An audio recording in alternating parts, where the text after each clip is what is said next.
Jadi konsep kehidupan di bumi itu dengan sifat dunia itu seharusnya konsepnya satu, fala khauf, nggak pernah gelisah, tenang. Jadi konsep dasarnya dimanapun Anda bertugas, seharusnya tugas itu melahirkan ketenangan. Ya, dimanapun beraktivitas, seharusnya aktivitas itu membuat diri kita tenang. Jadi kalau ada kegiatan dan kalau ada ruang tempat kita beraktivitas tidak membuat kita tenang, artinya ada pedoman yang belum kita baca dan belum kita implementasikan, sehingga tugas-tugas itu tidak kita rasakan membawa ketenangan dalam kehidupan pekerjaan kita. Bukan pekerjaannya yang salah, karena tidak mungkin Tuhan mengirimkan kita ke satu tempat, kecuali di tempat itu kita dipercaya punya kemampuan untuk memanage. Ini harus kita yakini dengan baik. Tidak mungkin Allah mengamanahkan, menugaskan seseorang di satu tempat, bila tidak dinilai, dia memiliki kemampuan yang pantas berada di situ.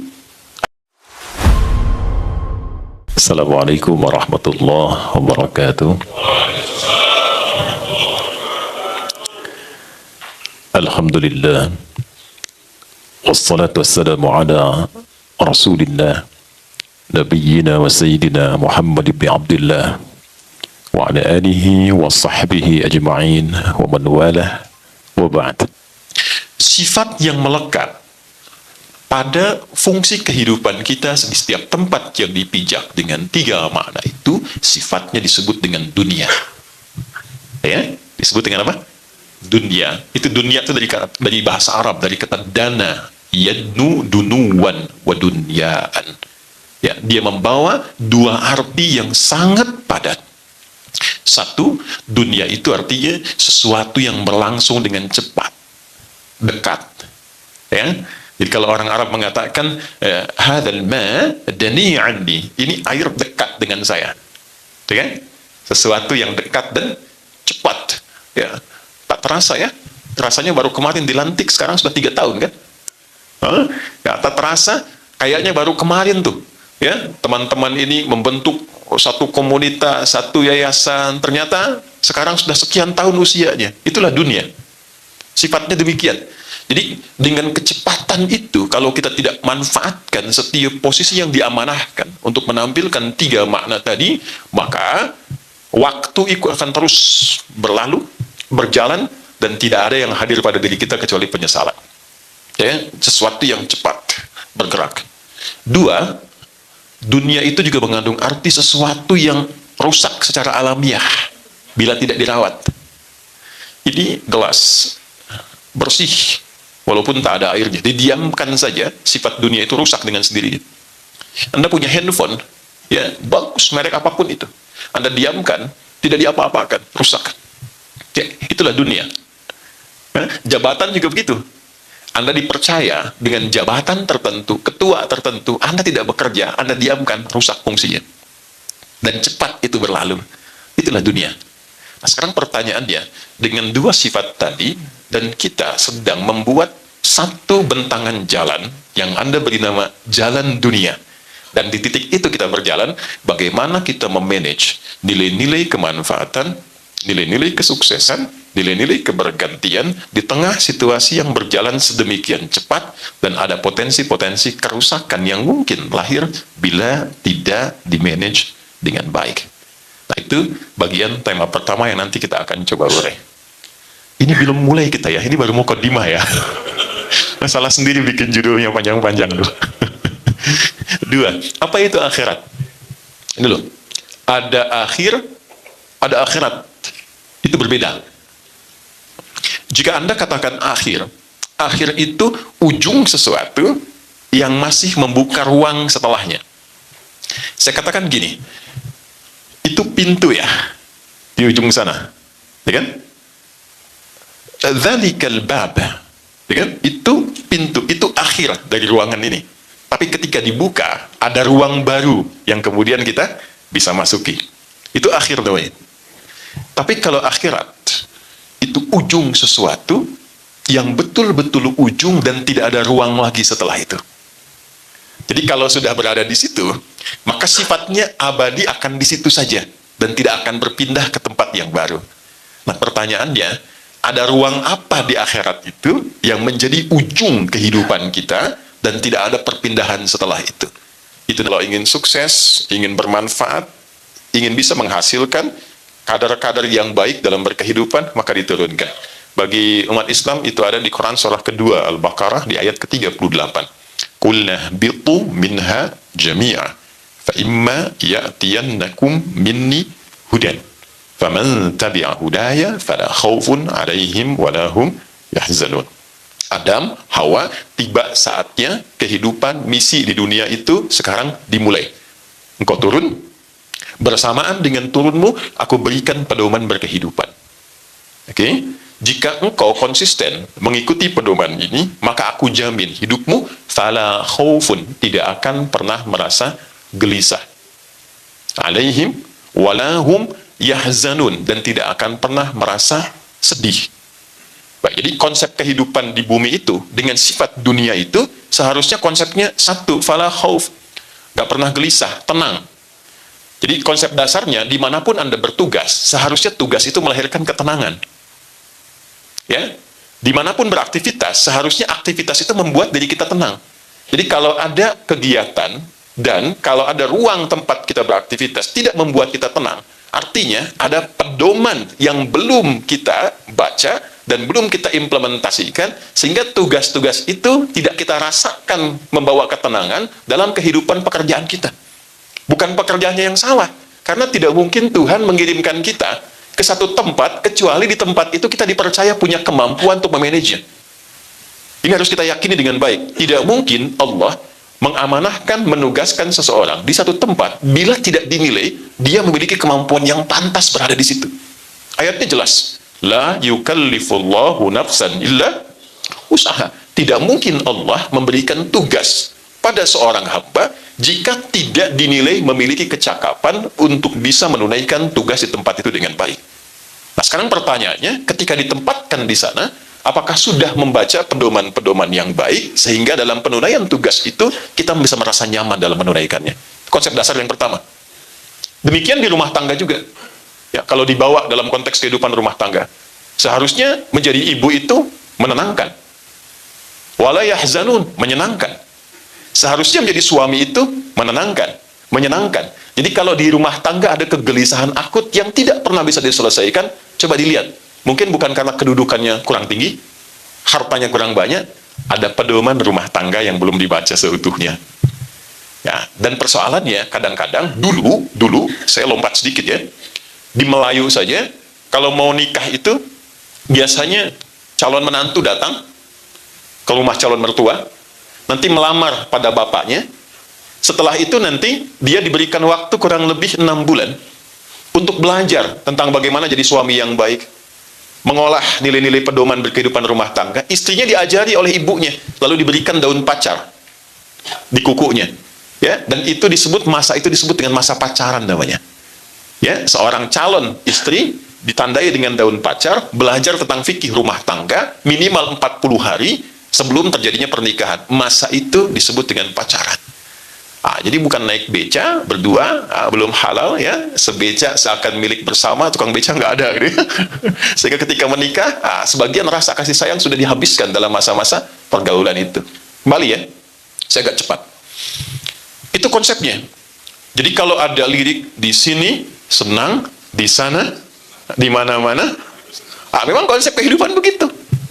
Tinggal pertanyaannya, pedomannya dibaca tidak? Petunjuknya dibaca tidak? Kita punya handphone, pedomannya tidak pernah dibaca, mustahil bisa menggunakan dengan baik. Maka setelah Nabi Adam, kemudian ada Nuh, Rasul pertama, terus sampai ke Ibrahim, saya lompat sampai ke Nabi Musa. Nabi Musa kitabnya apa? Rasul kan?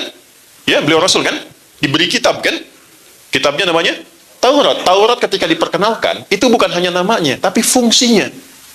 Coba yang muslim lihat Quran surah 17 Al-Isra di ayat kedua. Wa ataina Musal kitaba wa ja'alnahu hudan li bani Israil. Dan pada Musa aku berikan kitab namanya Taurat, namanya nanti di Ali Imran ayat ketiga, Taurat, dan fungsi Taurat itu hudan, pedoman berkehidupan.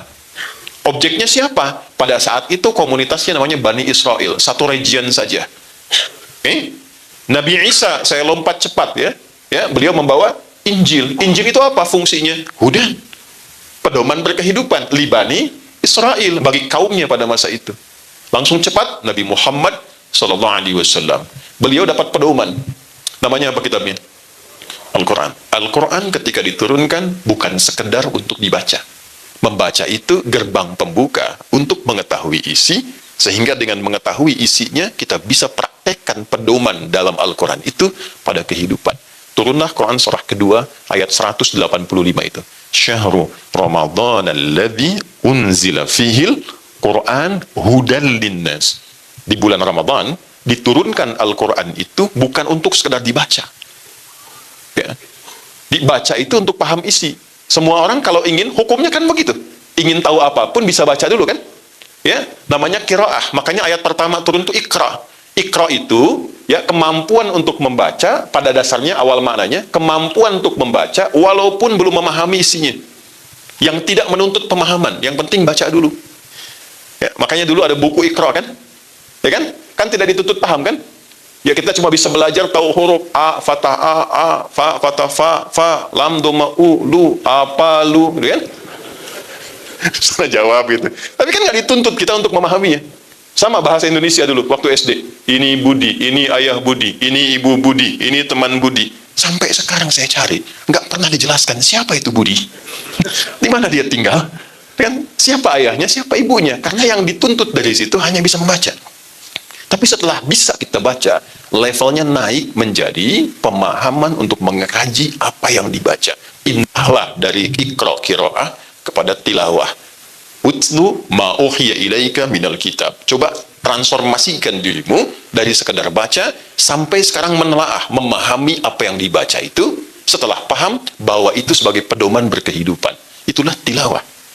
Makanya ketika ada orang baca Quran, baca saja, itu disebut qori kan? Tapi ketika ada yang menerjemahkan supaya kita paham, maka orang yang menerjemahkan itu namanya siapa? Sari tilawah. Ya, sebetulnya asalnya tilawah saja. Tidak pakai sari. Cuma mungkin karena pertama kali yang menerjemahkan Bu Sari, maka dinamakan sari tilawah. Nah, beda mungkin kalau yang pertama menerjemahkan Pak Wayan, mungkin namanya Wayan tilawah. Gitu. Nah, sekarang ketika itu diturunkan 6.236 ayat Al-Fatihah sampai An-Nas, disitulah ada pedoman yang kita bawa. Dari pedoman ini, kita ingin turunkan mana di antara 6.236 ayat itu yang membawa tentang pedoman yang mengandung nilai-nilai integritas, keteladanan. Yang bisa kita praktekkan hari ini dan kita terapkan dalam lingkup kerja kita dalam posisi-posisi yang diamanahkan pada kita semua. Nah, dari situ kita keluarkan 4 poin. Yang 4 ini langsung dipraktekkan menjadi seluruh sifat para nabi dan diakumulasikan pada sosok Nabi Muhammad SAW. Jadi, jika Anda ingin menggali sisi integritas, keteladanan, di posisi-posisi yang sekarang Anda tempati, termasuk bekal-bekal kepemimpinan, 4 ini telah dijamin berdasarkan perjalanan masa di setiap tempat, dia yang bisa mengubah, menghadirkan pencerahan, dan berkemajuan di setiap tempat yang kita hadiri. 1, dengan cepat, F. Fatona. Saya boleh tuliskan ya? Ya. Di belakang kelihatan Bu ini? Alhamdulillah. Jadi Pak Wayan, Pak Nanda, ini ada sesuatu yang luar biasa Pak Ketum, Pak Fahmi. Ibu-ibu Skarpura itu di hari milad yang ke-26 itu memiliki keadaan istimewa dengan peningkatan iman yang luar biasa. Di antara tandanya, belum saya tulis, sudah kelihatan. Imannya tinggi sekali, belum saya tulis, sudah kelihatan. Saya tulis dulu ya. Assalamualaikum. Ini F, ya ini kan? Fatana. Fatana. Ya. Fatana. Apa itu fatona? 2 juta? Serius? Dan cerdas? Masih belum? 5 juta? Umroh ya? Waktu habis. Karena waktunya cepat sekali gitu. Fatanah itu bukan sekedar cerdas. Bukan sekedar pintar. Ya. Fatanah itu kecerdasan yang menyatukan kekuatan spiritual, kekuatan mental, dan kekuatan intelektual. Oke? Kecerdasan yang menyatukan kekuatan spiritual, kekuatan mental, kekuatan intelektual. Jadi kekuatan intelektual yang didukung oleh kekuatan spiritual dan mental. Baik, saya coba ilmiahkan sedikit dulu ya, supaya kita pahami betul ini, nanti kita pelajari kasusnya, kita terapkan dalam konteks kehidupan kita kekinian. Kebanyakan saat ini, konsentrasi manusia pada umumnya, ketika dikatakan pintar dan cerdas, itu dibatasi pada batas intelektual saja. Bagaimana menstimulus otaknya itu bisa pintar, otak kirinya, otak kanannya, dan sebagainya. Menariknya, 15 abad lalu, Nabi pernah memberikan isyarat. Anda yang rajin baca Al-Arba'in Nawawiyah, buka di nomor yang ke-6 dari 42 hadis itu, buka yang ke-6. Ya, isyaratnya begini, inna fil jasadi mudghatan idza salahat salahal jasadu kullu wa idza fasadat fasadal jasadu kullu ala wa hiyal qalbu. Di dalam bagian tubuh kita terdalam itu ada satu bagian yang sangat menentukan berjalannya perilaku kita dengan baik atau tidak baik, berintegritas atau tidak, membawa keteladanan atau tidak, dan dia nanti akan mensupport, memberikan pengaruh kepada kekuatan intelektual.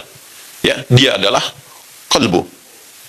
Nah, menariknya, setelah 15 abad yang meneliti tentang kebenaran hadis itu seorang tokoh namanya Andrew Amora tahun 1991. Dia seorang pakar neurologi, ya, ilmu neuron tentang saraf-saraf terdalam pada diri kita, lalu melakukan kajian terdalam. Ternyata beliau menemukan sejenis otak baru dalam tanda petik dalam bagian jantung kita yang terdalam. Ya, itu tahun 1991. Kita urai lagi. Ya, kan pola kehidupan ini secara cepatnya nanti yang di bidang biologi atau kedokteran bisa lebih mendalami dan menerangkan dengan lebih baik. Ya, kan arus kehidupan kita itu secara singkatnya, ketika masuk ke jantung, darah diserap, oksigen rendah, gitu kan? Masuk ke serambi kanan, gitu kan? Lewat vena cava itu kan? Ya, kemudian dari situ oleh atrium pulmonalis, kalau tidak salah, diteruskan dari serambi kepada bilik kanan, gitu kan? Ventrikel kanan. Ventrikel kanan dipompa, disalurkan ke paru-paru, gitu kan? Dari paru-paru kemudian diolah, ya, diteruskan kemudian ke bagian serambi kiri, ya. Di serambi kiri ini diolah lagi, diteruskan ke bilik kiri, dari bilik kiri kemudian oleh aorta disebarkan ke seluruh tubuh dan berubah menjadi oksigen yang lebih baru, lebih bagus lagi. Ya, dari yang rendah, yang biasa kepada yang baru, baru diteruskan ke otak, ke bagian tubuh dan sebagainya. Nah, ternyata di bagian serambi kanan ini ada satu bagian titik kecil yang mengandung 40.000 neuron, saraf-saraf otak bagian jantung, yang dia mampu mengingat, merasakan, memberikan suara, memberikan arah, dan itu ditembuskan ke dalam bagian otak kita yang kurang lebih berisi 100 miliar neuron saraf di dalamnya. Dan disimpulkan, ternyata otak itu secara intelektual, dia tidak memiliki fungsi memerintah. Dia hanya mengkonstruksikan saja bagaimana semua perintah itu bisa dijalankan dengan cepat. Jadi fungsinya netral. Jadi kalau ada kajian akal sehat itu adalah sebuah konstruksi bagaimana merumuskan perintah-perintah yang datang ke otak, ke akal itu bisa diteruskan dengan cepat ke tubuh sepersekian detik dengan cara yang benar, dengan cara yang baik. Jadi dia nggak punya perintahnya semua ternyata dari sini, Pak, Bu. Di sini cuma mengkonstruksikan, semakin pintar semakin cepat itu dilakukan sepersekian detik. Kuncinya di sini. Nah, di dalam sini di 40.000 neuron itu ternyata dia hanya punya 2 sifat. Dan sifat itulah yang dijelaskan oleh Tuhan, oleh Allah di surat 91 Asy-Syams itu ayat 7-10. Wa nafsi wa ma sawwaha fa'alhamaha fujuraha wa taqwa. Secara presisi, tempat bagian terdalam itu yang membawa nilai kecerdasan spiritual diteruskan ke intelektual, disupport dengan mental, itu disebut oleh Al-Qur'an dengan satu bagian namanya nafas. Nah, kita bicara fatonah ini dimulainya tidak langsung ke akal, tapi dimulai dari nafas dulu. Ini inti jiwa. Jadi kalau saya, Anda, kita ingin memiliki integritas yang baik, sehingga nanti melahirkan karakter moral. Integritas kan dari karakter moral. Naik ke sini jadi karakter intelektual, pindah ke tubuh jadi karakter kinerja. Ya kan? Ini tubuh punya kinerja, punya karakter nih. Tangan untuk apa, mata untuk apa, telinga untuk apa. Ini kinerjanya bagian tubuh. Ya, nanti disupport secara cepat oleh karakter intelektual, diteruskan. Mata, lakukan ini. Ya kan? Kerjakan. Dari mana perintahnya? Dari sini. Jadi kalau nggak punya karakter, moral hazard yang sekarang kita bilang itu, maka tidak mungkin lahir integritas. Nggak mungkin jadi teladan. Nah, di mana titik berkumpulnya nilai-nilai karakter itu? Namanya di nafas namanya. Dan disitulah diserap ke dalam bahasa Indonesia menjadi nafas. Dengan nafas kehidupan itu yang tidak separuh. Hanya dewa yang punya separuh nafas itu kan. Nah, dan dengan nafas yang sempurna itu, mengalirnya bagian darah ke seluruh bagian tubuh, disitulah mengalir pula karakter-karakter kita. Nah, Nabi memberikan petunjuk, upayakan semua yang mengalir ke dalam bagian tubuh kita, dibawa oleh darah, membawa oksigen, punya karakter juga. Bukan cuma mengalir aja, darah mengalir ke seluruh tubuh, membawa oksigen, tidak begitu. Upayakan bawa karakter yang pertama, F, fatanah. Nah, untuk mendapatkan karakter fatanah ini, maka di dalam inti jiwa ini ada dua nih, yang harus kita ketahui. Ini mohon maaf kajiannya agak dalam ya. Ya, karena bicara akhirat itu harus sedikit dalam, khusyuk dalam bahasa Pak Wayan itu. Satu, ada takwa namanya. Nah, di sini terkumpulnya nilai-nilai yang kita tuliskan. Dua, ada, saya istilahkan katalis namanya. Walaupun menjadi lawan, nanti katalisnya namanya fujur. Ada fajar, ada infajar, ada fujur. Wa nafsi wa ma sawwaha fa alhamaha fujuraha wa taqwa. Saya tuliskan yang muslim Anda bisa cari Quran surah 91 ayat 7 sampai 10. Nah, di takwa ini semua karakter-karakter baik yang mengakumulasikan secara kolektif sifat integritas dan keteladanan, ini munculnya di sini. Ada kejujuran, ada ketawaduan, rendah hati, ada kesabaran, dikolektifkan keseluruhannya, disaring saripatinya, diberi nama dengan satu nama tunggal, namanya takwa. Oke? Nah, lawannya itu fujur. Asal katanya, ya, ini di sini kalau kita tuliskan positif, ini negatif misalnya. Di sini misalnya ada rendah hati. Ya, kemudian di sini ada jujur. Di sini ada sabar. Ya, dan seterusnya. Nanti ini membentuk integritas dan keteladanan. Dua kata pokok di tema kita. Di sini katalisnya terlihat sebagai lawan. Jadi kalau di sini jujur, rendah hati, di sini ada sombong. Ya. Di sini ada jujur, kemudian di fujur ada apa? Ada bohong.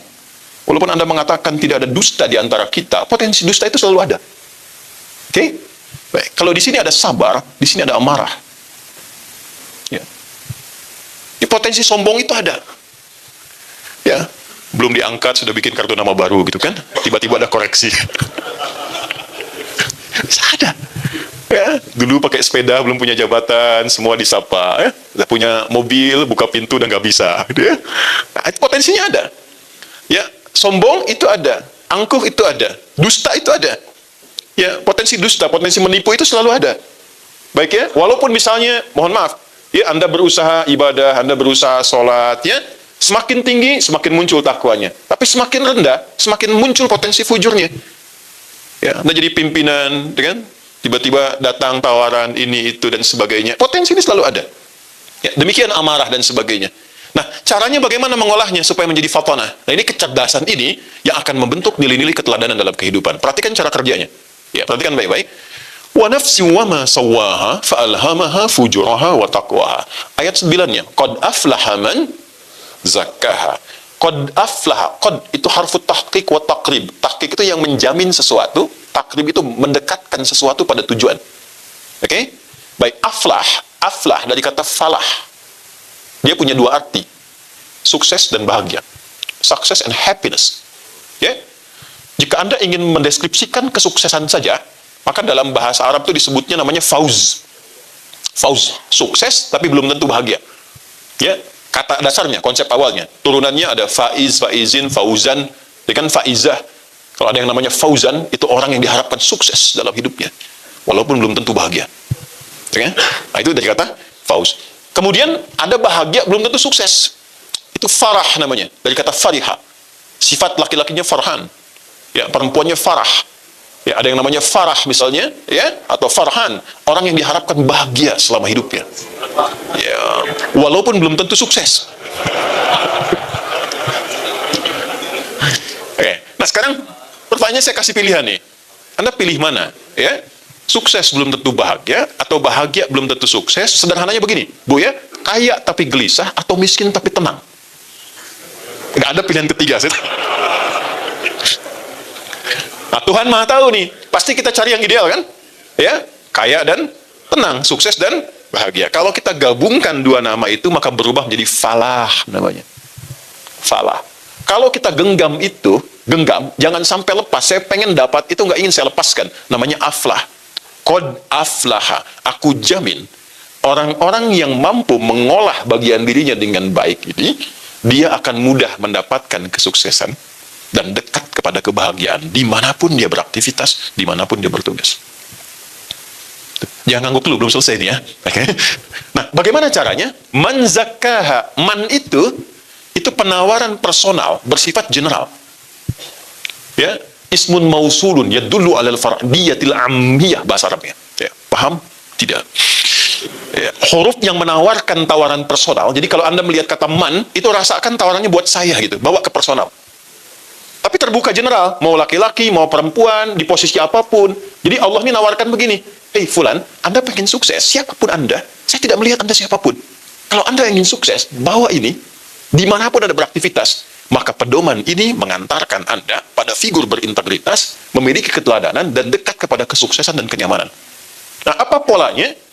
Bagaimana membangkitkan kecerdasan spiritual itu, membawa ke intelektual, dan melahirkan karakter kinerja yang maksimal. Man zakkaha. Siapa yang mampu menyucikannya? Saya tanya semua nih, Bapak dan Ibu. Nyuci itu membuang bendanya atau membersihkan kotornya? Gak mungkin kan ibu nyuci baju, buang bajunya. Dibuang kotorannya, supaya muncul bersihnya kan? Nah, jadi filosofinya gini, artinya kotor itu dimunculkan, supaya muncul bersihnya kan? Sebab kalau nggak ada yang kotor, nggak mungkin muncul bersih. Kan nggak mungkin tiba-tiba ibu nyuci, pakaian masih bersih. Kan? Harus ada kotor dulu, baru dicuci.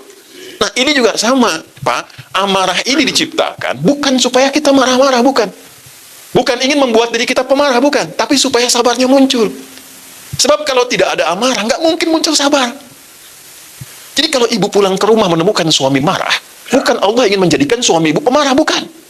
Tapi supaya kesabaran pada diri ibu itu muncul, ditingkatkan, karena ada masalah kehidupan di masa depan nanti akan dilalui, yang membutuhkan kesabaran ekstra. Kalau tidak naik nilai kesabaran itu, kuantitasnya dan kualitasnya, belum tentu bisa mengatasi persoalan yang kemudian.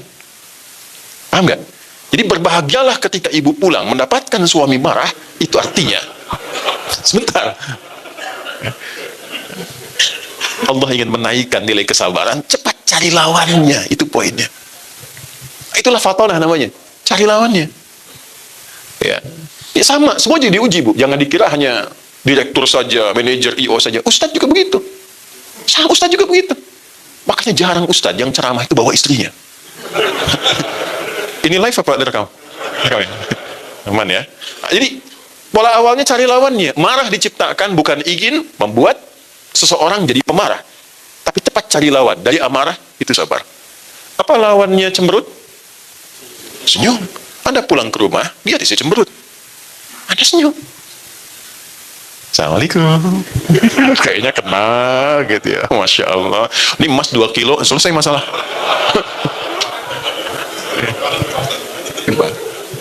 Nah, para nabi itu diajarkan langsung oleh Tuhan, diajarkan, dikasih langsung panduan untuk bisa fatona. Jadi makanya melihat apapun bisa bijak.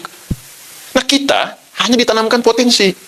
Dengan potensi itu diminta menggali. Jadi kalau Anda itu become a leaders, ya, become a leader for your own future, ya, Anda ke depan akan jadi seorang pemimpin, maka jika ingin mendapatkan nilai integritas dan keteladanan yang didambakan itu, kemampuan kita mesti menggali potensi-potensi itu. Caranya apa? Setiap menemukan satu kondisi yang tidak ideal menurut kita, cepat cari lawannya. Oke? Ada orang bawa sesuatu misalnya yang tidak jujur. Pak, ini ada proyek Pak, lumayan Pak fee-nya gitu kan, Pak GM. Bisa nggak yang saya bisa masuk tanpa tender? Ya kurang lebih untuk Bapak bisa diambil 1 miliar lah gitu. Oh, ini dimunculkan pada saya bukan ingin menjadikan saya seorang yang tidak baik. Cari lawannya, saya mesti jujur. Maaf ya, jari saya ini jari tahiyat, tidak akan pernah dipakai maksiat. Iya. Tapi kan tipikalnya tidak berhenti untuk menaikkan. Apakah GM ini akan naik posisinya lagi kan? Setannya akan berubah. Pangkatnya akan naik lebih tinggi. Begitu? Baik, datang lagi Pak, mohon izin Pak, tawarannya naik 10 miliar misalnya. Nah, sebentar saya istighfar dulu. Hati-hati Pak. Nah ini satu, jadi nanti dimanapun kita bertugas, kalau ingin memiliki integritas, maka sifat fatonah ini mesti muncul. Ya, menempatkan sesuatu sesuai dengan tempatnya, tapi memiliki kecerdasan untuk mencari lawan. Sehingga lahirlah sifat-sifat bijaksana dalam merespon segala hal. Kekuatan integritas itu kalau cuma teori itu nggak bisa. Al-Quran itu menawarkan praktek. Karena hakikatnya semua yang kita hadapi itu menguji kematangan potensi kita. 40.000 itu luar biasa, dipakai apa saja itu. Nah ini yang menjadikan keadaan diri kita selalu bergolak. Dihadapkan pada pilihan-pilihan. Jumatan, keluar dari masjid, lihat sepatu bagus-bagus, sudah bergolak hati kan?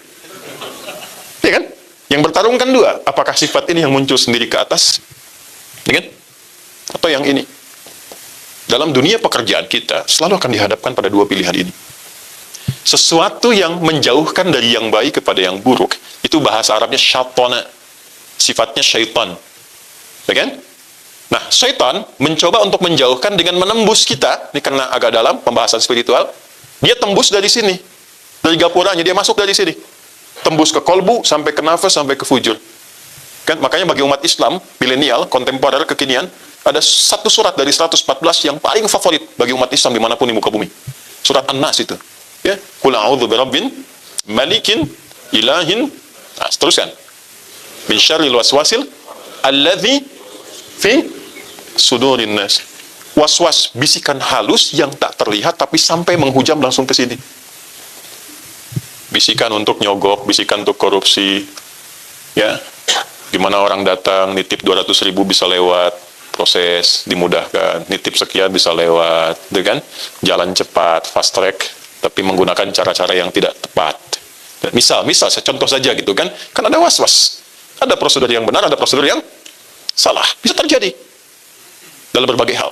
Maka apa yang terjadi? Was-was itu tak terasa, tiba-tiba muncul karakternya. Maka keluar dari nafas sifat su, nafas ketemu dengan su, jadi nafsu namanya. Itu asalnya. Ini bukan ilmu takatik ya. Ini nyata, ada referensinya. Nafas plus su ketemu apa? Jadi apa? Nafsu. Ditemukan di mana? Quran surat ke-12 ayat berapa? 53. Wa ma ubarni'u nafsi innan nafsa la'ammaratum bisu illa ma rahima rabbi. Nafas ketemu su jadi nafsu. Nah, nafsu itu yang berlawanan dengan takwa. Ya, takwa dibisikkan untuk baik, nanti ada malaikat yang membisikkan, 88 kali disebutkan dalam Al-Quran. Setan pun disebutkan 88 kali. Jadi ketika Anda dihadapkan pada satu hal, akan ada dua bisikan, kebaikan atau keburukan. Tinggal mau pilih yang mana. Nah itulah, di titik itu kita penting memiliki fatonah. Fatonah itulah yang menguatkan kita untuk mengambil sifat baik itu, supaya meredam yang buruknya. Kalau yang buruk itu bisa kita tekan, integritas lahir. Maka Anda akan dikenal sebagai pemimpin yang jujur, kan, berdedikasi, kata-kata indah yang sekarang banyak digaungkan itu. Ya. Tidak harus muncul di TikTok, dengan sendirinya Anda akan hadir. Ya. Saya ingin sampaikan dulu, saya tidak punya akun TikTok sebetulnya. Mungkin banyak yang bikin itu ditampilkan, dan saya lebih senang basicnya ke kitab, baru ditampilkan di media sosial. Nah, di kitab itu murni. Kalau kita ngaji ada buku namanya Sorof untuk derivasi misalnya. Jalasa yajlisu syakaro yashkuru. Nah, sekarang berubah ke dunia maya itu. Tak kayu tak tiku tiktokan. Fasbakayu fasbiku facebookan. Itu kan Instagramu instagraman. Dan puncaknya tabaya tubuh youtuban. Nah, jadi beruntungnya kita bahagia bersyukur tinggal di Indonesia, karena semua konstruksi kehidupan berbangsa bernegara itu undang-undangnya menyatakan dan mendasarkan pada nilai takwa. Ini saya pernah coba riset, satu-satunya di dunia. Saya lihat sampai hari ini, saya belum melihat yang lain ya, yang undang-undangnya secara spesifik menyebutkan kalimat takwa itu Indonesia. Ya, bahkan pembukanya di preambul sudah atas berkat rahmat Allah yang Maha Kuasa diturunkan. Misal kita bawa nih dalam konteks kehidupan berbangsa bernegara sejak berpendidikan. Undang-Undang Sisdiknas nomor 20 tahun 2003. Di pasal menimbang itu kan ada 5 tuh. A, B, C, D, E. Di B saja itu sudah ada kalimat takwa. Undang-Undang Dasar 1945 mengamanatkan pada pemerintah mengusahakan menyelenggarakan satu sistem pendidikan nasional yang meningkatkan keimanan dan ketakwaan pada Tuhan yang Maha Esa serta akhlak mulia. Baru nanti mencerdaskan kehidupan bangsa. Jadi orang tua kita saking luar biasanya menginginkan pribadi-pribadi dari kecil tuh baik dulu, punya fatonah dulu, baru cerdas intelektualnya.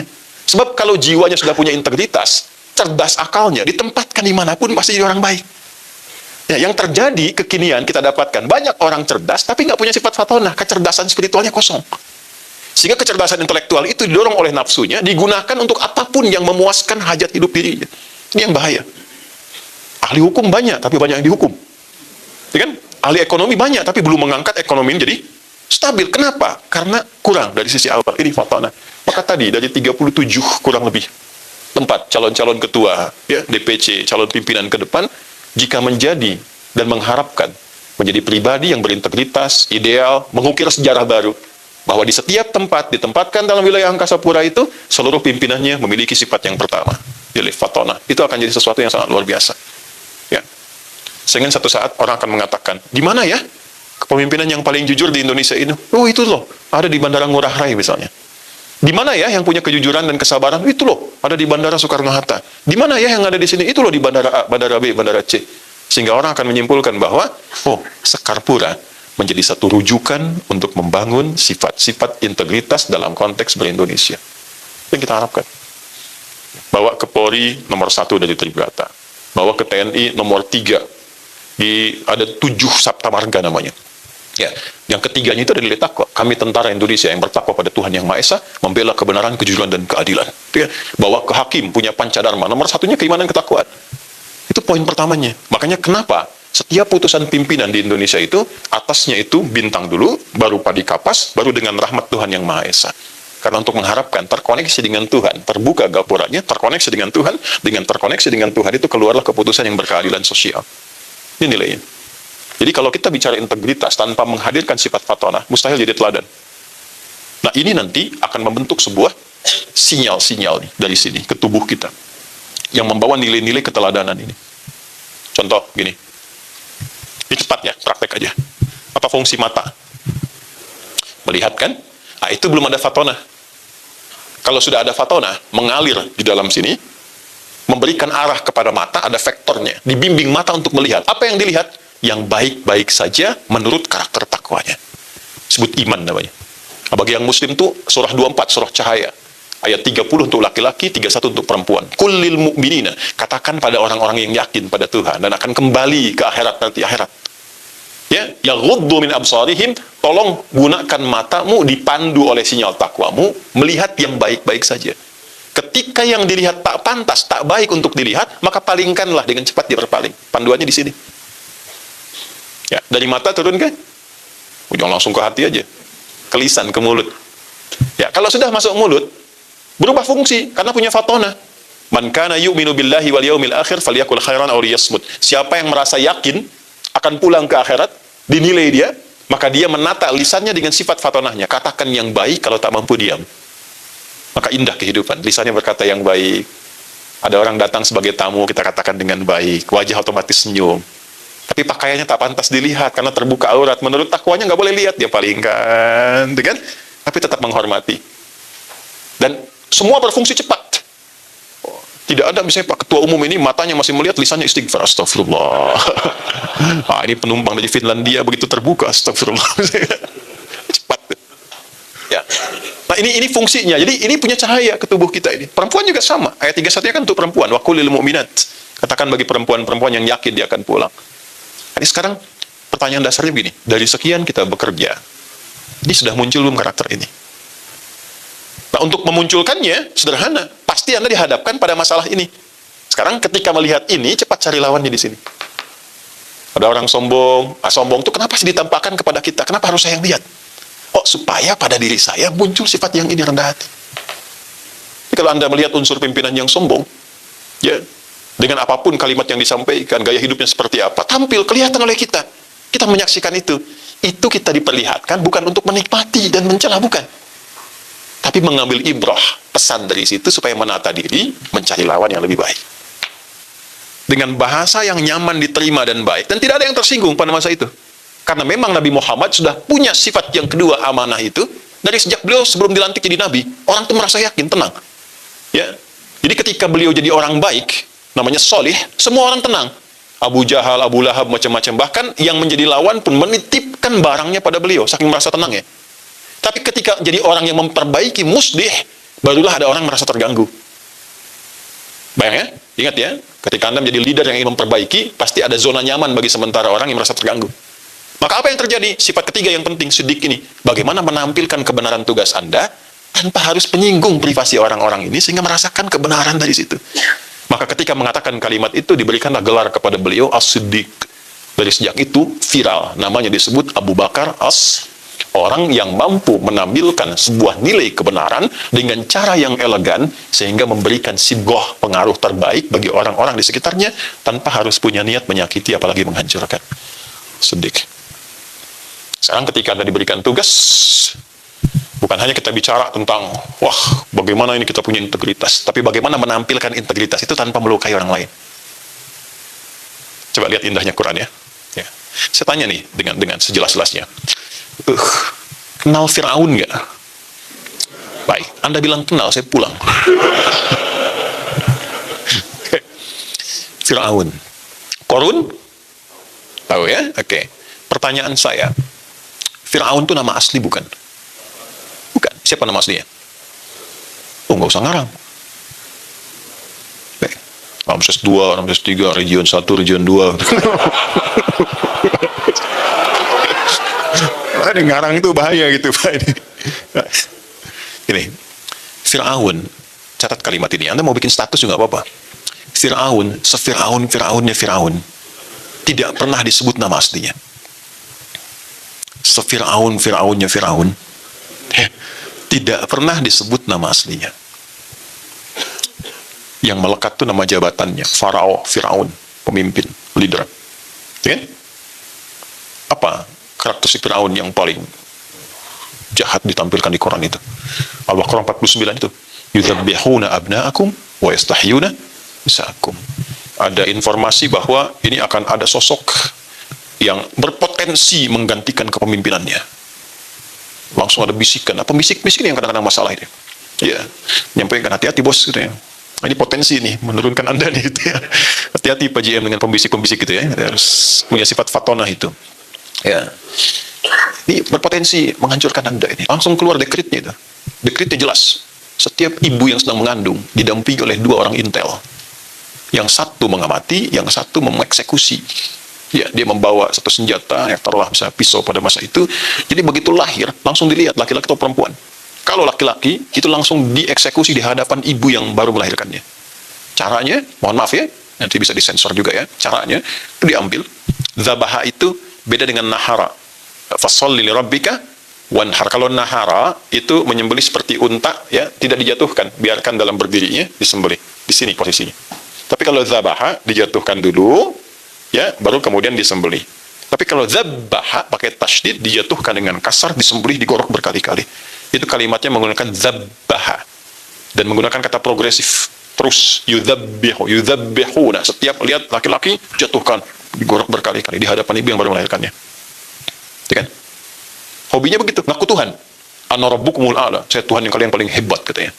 Itu dalam sejarah cuma 2 yang mengaku Tuhan. Dan oleh Allah tuh diberikan satu hukuman yang sangat melecehkan.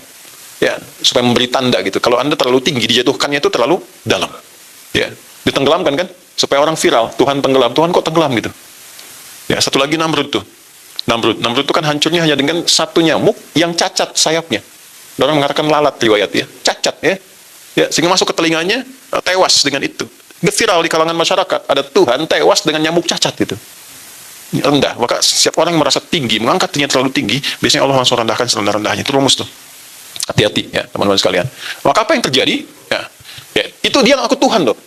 Manusia sekarang kan paling tinggi levelnya Nabi pernah malaikat ya. Ya, Nabi pernah bilang, la nabiyya ba'di, nggak akan ada Nabi setelah saya. Itu clue-nya tuh.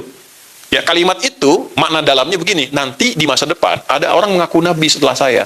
Langsung tolak aja, nggak ada setelah saya, nggak akan terpenuhi syaratnya. Makanya kalau ada orang ngaku Nabi sampai kini, nggak usah aneh. Ini menunjukkan, apa yang dikatakan Nabi Muhammad benar. Yang aneh itu setiap ada yang ngaku, ada pengikutnya. Itu masalahnya. Ya, dulu IM itu, pelatih bulu tangkis tuh, era 2000-an, ngaku Nabi. Tangkap polisi, tanya kan, kenapa ngaku Nabi? Saya ke Bogor Pak, dapat wahyu deh. Anak bayang nggak, kita ke Bogor dapat talas, dia wahyu. Yang legend itu kan ada LA kan? Aku malaikat tuh. Dia minta izin pada gubernur yang terdahulu untuk mendaratkan Jibril di Monas. Bayang, ditangkap oleh polisi tuh. Ya kita dukung tuh polisi kita, jangankan teroris, malaikat dia tangkap tuh. Ya. Nah, tapi Firaun dengan berbuat semacam itu nggak pernah disebut nama aslinya oleh Quran. Selalu jabatannya Firaun. Korun, nggak pernah disebut namanya. Selalu sifatnya. Korah yang punya harta banyak digambarkan seperti metafornya seluas samudra. Sehingga orang yang punya Korah disebut korun, sampai sekarang masih dicari. Ya, orang Ciamplas ditanya, mereka mana? Wilayah harta karun gitu. Kan?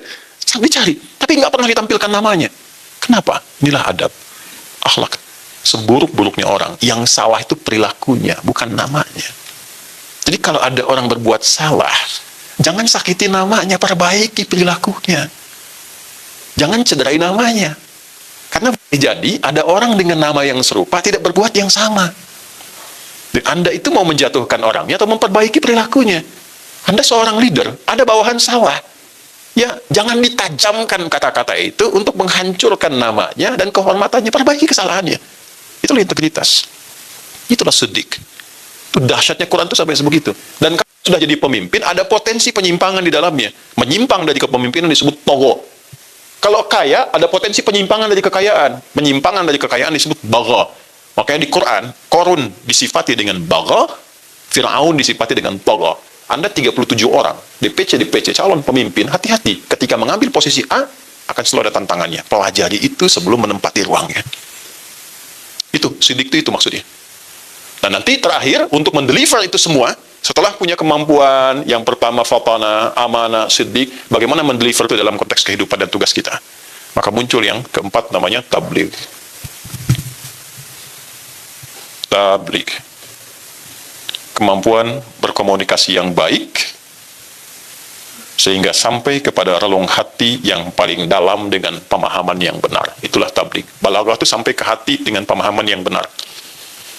Keputusan diterjemahkan membuat orang tenang. Ada keputusan apapun, walaupun itu pahit, tidak baik misalnya, tapi bagaimana mengomunikasikan itu dengan benar. Tenang, nyaman, sehingga merasa terlindungi, kebenarannya tampil tanpa menyakiti, itulah tabligh. Jelas begini? Nah, ini yang PR kita sekarang. Dan kita dihadapkan pada situasi yang kita bisa pantau sekarang. Karena salah komunikasi, menggunakan kata-kata yang tidak tepat, ya, jatuh hanya dalam sedemikian waktu yang singkat. Karirnya kan lama di titik, jatuh seketika, hanya karena 1-2 kalimat saja, ya kan? Hanya karena tampilan yang tidak elok, karena tidak memahami posisinya, sehingga orang sudah menilai ini nggak ada integritas nih, nggak jadi teladan. Kata-katanya bukan hanya tidak layak ditiru, ya, tapi layak diberikan pelajaran yang mengharu biru. Akhirnya banyak orang tergerak, terlepas dari berbagai motifnya, tapi ada bagian-bagian yang menjadi pelajaran kita. Jadi kalau ayatnya sudah ditampilkan, teorinya diperdalam, hakikatnya ditampilkan dalam kehidupan kita, terdengar, terlihat, terasakan, belum mampu menggugah kita untuk berbuat jadi lebih baik. Maka dengan cara apa lagi kita diberikan penjelasan yang menerangkan untuk menjadi tipikal pemimpin yang berintegritas, membawa keteladanan. Kalau sudah paham, cepat lakukan. Bawa, khususkan pada diri kita. Dalam bahasa Inggris kasih artikel the, kan? Ya, there are so many cars outside. Itu banyak mobil di luar. I mean the car is mine. Yang ini, khusus spesifik. Kita mau bawa karakter fast ke dalam diri kita, sehingga beda tampil dengan yang lain. Tambahkan the di depannya sehingga jadi The Fast. Dulu ada film The Fast, ya. Kan udah satukan jadi Fast. Tuh. Ulang tahun ke-26, Serikat Karyawan dari Sekarpura mentransformasi dirinya menjadi The Fast. Sehingga tampil menjadi calon-calon pemimpin yang punya integritas, keteladanan dengan sifat fatana, sifat amanah, sifat siddiq, dan sifat tabligh. Disatukanlah 4 ini menjadi satu nama, namanya Muhammad. Dan disebutkan 4 kali dalam Al-Quran. 4 kali. Quran surah 3 ayat 144, Quran surah 33 ayat 40, Quran surah 47 dengan namanya ayat kedua, dan Quran surah 48 ayat 29. 4 kali.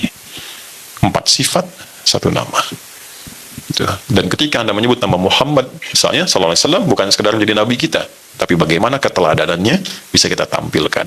Nah, spesial di hari miladnya Sekarpura ini, teman-teman, yang ke-26 bersamaan dengan bulan hari lahirnya Nabi Muhammad sallallahu alaihi wasallam. Bisakah peringatan hari kelahiran bagi kita semua yang ke-26 ini mentransformasikan diri kita menjadi calon-calon pemimpin calon-calon baik yang menghadirkan karakteristik fast dalam kehidupannya, sehingga jalan dunia yang kita tempuh, track dunia itu diisi dengan fast, menjadi fast track dunia, melahirkan ujung akhirat yang menandai tempat berakhir kita di satu tempat yang masih tersembunyi tapi menjanjikan banyak kenikmatan. Sesuatu yang tersembunyi menghadirkan banyak kenikmatan, dalam bahasa Arab disebut jannah namanya. Kita terjemahkanlah kemudian dengan surga. Nah, surga itulah tempat akhir kehidupan bagi orang-orang yang ingin mendapatkan fast track dalam kehidupan dunia untuk meniti nilai teragung yang bisa dia raih. Ada 8 pintu di dalamnya. Seperti Anda memiliki grade, maka surga pun punya 8 pintu. Dengan 4 sifat ini, Anda silakan memilih pintu mana yang akan Anda raih. Ada pintu tertinggi namanya Firdaus. Ada surga Aden. Ada Jannatun Naim. Ada Darul Muttaqin. Terus sampai ke bawahnya namanya Jannah saja. Tapi keindahannya pun tak bisa dibayangkan, belum pernah terlihat, belum pernah tersentuh, belum pernah terdengar seperti itu nyatanya dalam lamunan kita. Nabi menggambarkan keindahannya, tapi kita lamunkan nggak sama dengan apa yang dilihat Nabi, dengan apa yang kita lamunkan. Indahnya luar biasa. Itu level yang bawah, bagaimana dengan yang paling tinggi?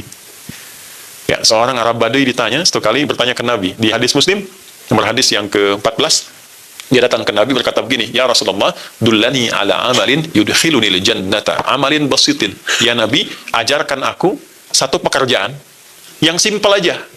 Aku bisa jaga sampai meninggal, sampai pulang ke akhirat. Di dunia ini aku selamat sampai pulang ke akhirat. Simpel aja. Jangan sulit-sulit, jangan berat-berat. Yang penting akhiratnya ujung akhirnya surga. Level biasa pun nggak apa-apa. Apa jawab Nabi? Baik, Anda konsisten dengan yang pokok aja. Kalau yang ritual, sholat pokok aja. Nggak perlu sholat sunnah. Sholatnya 5 waktu aja. Kalau punya harta, zakat yang pokok. Nggak perlu infak, nggak perlu sedekah. Yang pokok. Tapi jaga diri, jangan berbuat kriminal. Jangan menyimpang, ujung kepala sampai ujung kaki. Silakan, tunaikan itu dan bawa ke pekerjaanmu, apapun itu. Kalau penggembala, gembala, jaga sholat. Jaga dengan baik, jangan menyimpang, jangan menipu, dan sebagainya. Maka apa yang dia katakan?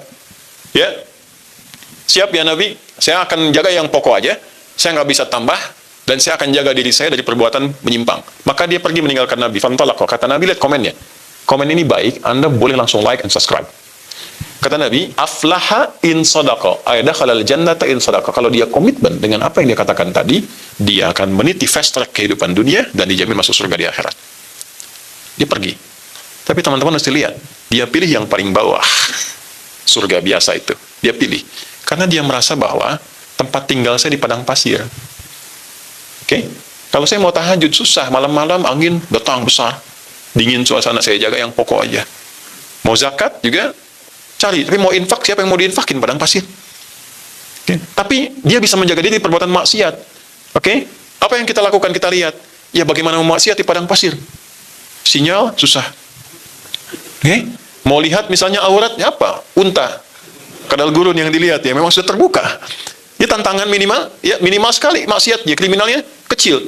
Nah, kita saat ini hadir di era yang berbeda, era disrupsi, perkembangannya tinggi. Kata Nabi di hadis Muslim, nomor hadis 157, saya tutup dengan ini, yushiku alla taquma sa'atu, nanti akan terjadi perubahan era. Sampai ke ujung kiamat nanti. Hatta yuqbadul ilmu. Yang satu, era itu akan ditandai, masa itu ditandai, satu, para pakar itu akan mulai sedikit-sedikit menyusut, sampai hilang, ya, dan muncul orang-orang tidak jelas menjadi pakar. Matinya kepakaran, muncul orang-orang seperti pakar. Innallaha la yaqbidul ilma intiza'an yantazi'u minal ibad. Allah itu kalau mau nyebut ilmu, tidak langsung dicabut ilmunya, walakin biqabdil ulama, yantazi'uhu biqabdil ulama. Wafat para pakarnya satu-satu. Hatta idza lam yabqa alimun, riwayat lain yubqi aliman. Sampai kalau sudah nggak ada pakarnya satu-satu, yang muncul yang nggak jelas. Fasu'ilu fa'aftau fadallu wa adallu. Anehnya, ini jadi rujukan. Ada followersnya, ada subscribersnya, diikutin, ngasih petunjuk dan dilakukan. Sama, nanti dalam level kepemimpinan itu juga nanti ada orang-orang nggak jelas. Idza wusidal amru li ghairi ahli fantadhis sa'ah. Kalau seseorang sudah tidak punya kapabilitas mendapatkan ya satu kepercayaan untuk memimpin, tak punya kapabilitas di dalamnya, rusak apa yang dia pimpin. Maka bagus tadi dibuat yayasan Bening Hati dan sebagainya untuk kaderisasi supaya menyambut ini dan lebih profesional ke depan. Ya, 2, saya cepat ya, tantasyurul fitan, fitnahnya menyebar. Yakthurul kadzib, manipulasi banyak. Bagaimana itu bisa terjadi? Nah, ini yang mau saya katakan. Tolong garis bawah ini dengan baik ya. Yataqarabuz zaman, tataqarabul aswaq. Masanya menjadi terasa singkat, Di hadis lain, setahun kayak sebulan, sebulan terasa seperti sepekan, sepekan seperti sehari, sehari seperti sekilatan, dan terjadi percepatan digital sehingga pasar mudah diakses. Tanda pertamanya. Dulu manual, kita berangkat pakai angkot, pakai ojek manual, sekarang klik barangnya datang. Sekarang eranya berubah, Pak, Bu.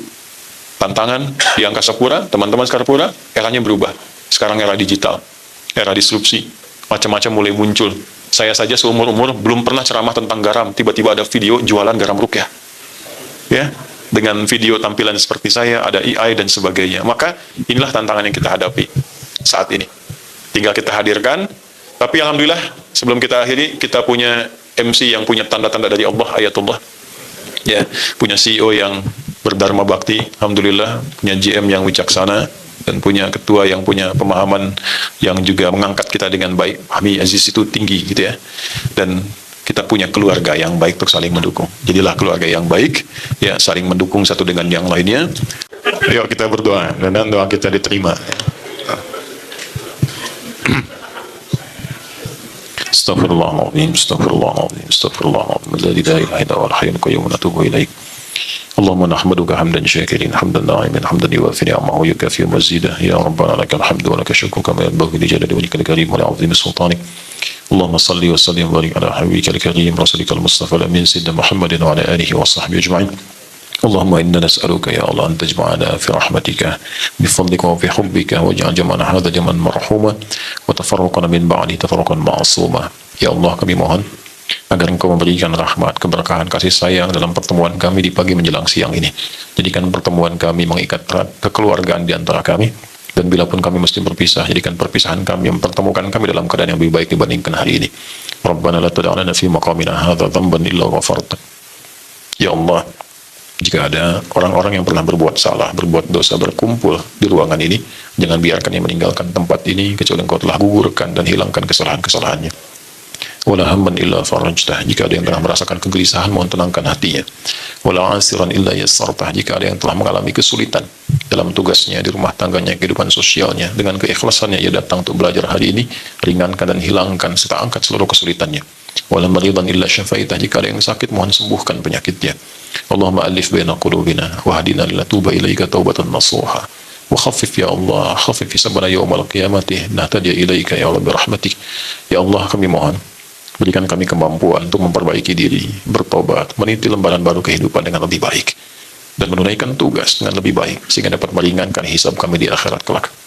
Allahumma ya arhamar rahimin, ati anfusana taqwa, wa zakkiha anta khairu man zakkaha, anta waliyuha maulaha, ya khairan nasirin. Allahumma ansurna wahfad biladana Indonesia, wa jannibna min at-tafruqah, wa hdi umara'ana wa ru'asana liyahtadu ya Allah ila hidayatik, liyakhafif hisabahum yaumil qiyamah. Ya Allah, kami mohon jaga negeri ini, negeri yang kami cintai, Indonesia. Satukan kami dalam kebaikan, jauhkan kami dari perpecahan. Berikan hidayah pada para pemimpin kami untuk bersikap adil dalam kepemimpinan yang meringankan hisab mereka di akhirat. Wahdi umara'ana, wahdi ya Allah ulama'ana, waj'alhum mukhlasin lak-din. Dan mohon berikan petunjuk hidayah pada para ulama kami, guru-guru kami, agar ikhlas dalam berdakwah, memberikan bimbingan yang mencerahkan, menyatukan, menjauhkan dari perpecahan. Rabbana barik ya Allah fi Skarpura tamaman mubarakah, wa yassir ya Allah li Angkasa Pura kama yassarta ibadaka shalihin wal mu'minin.